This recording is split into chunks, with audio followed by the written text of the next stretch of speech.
بسم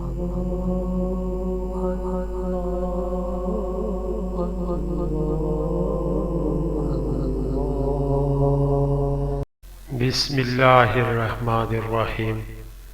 شروع کرتا ہوں اللہ کے نام سے جو بڑا مہربان نہایت رحم والا ہے۔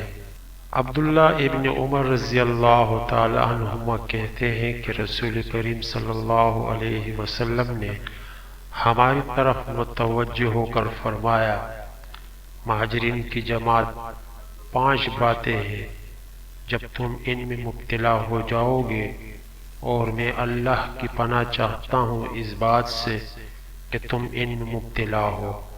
وہ 5 باتیں یہ ہیں۔ پہلی یہ کہ جب کسی قوم میں اعلانیہ فحش، فسق و فجور اور زناکاری ہونے لگ جائے تو ان میں طاعون اور ایسی بیماریاں پھوٹ پڑتی ہیں جو ان سے پہلے کے لوگوں میں نہ تھی۔ دوسری کہ جب لوگ ناپ تول میں کمی کرنے لگ جاتے ہیں تو وہ قحط، معاشی تنگی اور اپنے حکمرانوں کی زیادتی کا شکار ہو جاتے ہیں۔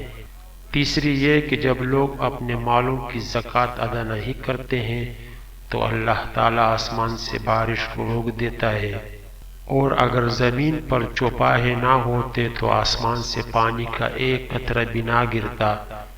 چوتھی یہ کہ جب لوگ اللہ اور اس کے رسول کے عہد و پیمان کو توڑ دیتے ہیں تو اللہ تعالیٰ ان پر ان کے علاوہ لوگوں میں سے کسی دشمن کو مسلط کر دیتا ہے، وہ جو کچھ ان کے پاس ہوتا ہے چھین لیتا ہے۔ پانچواں یہ کہ جب ان کے حکمران اللہ تعالیٰ کی کتاب کے مطابق فیصلہ نہیں کرتے اور اللہ نے جو نازل کیا ہے اس کو اختیار نہیں کرتے تو اللہ تعالیٰ ان میں پھوٹ اور اختلاف ڈال دیتا ہے۔